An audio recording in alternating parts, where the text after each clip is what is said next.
目前咧，好多嘅國家咧係將呢個職業教育嘅發展重心咧係轉向建立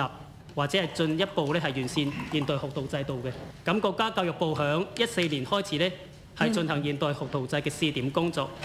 並用19年咧係發布關於全面推進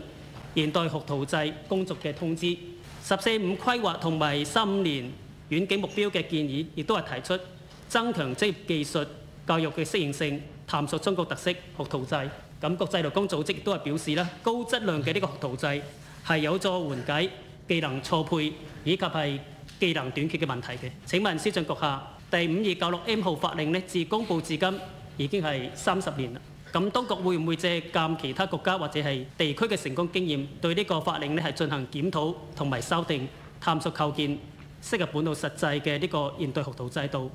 以配合呢經濟適動多元發展，以及係產業結構升級轉型？有關學徒制嗰個問題呢，咁我哋喺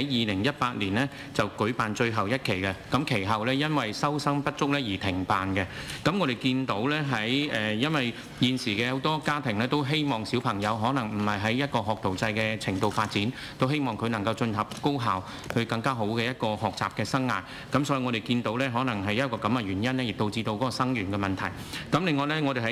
2019年呢推出咗呢係24歲以下青年隊長嗰個叫職前嘅培訓計劃，咁目的咧就係希望可以令到一啲佢讀完中學佢唔選進入大學嘅時候咧，都能夠學到一門嘅技能。咁而參加呢個學員咧，佢喺每個月咧係可以獲發咧3500蚊澳門元咧作為一個培訓津貼嘅。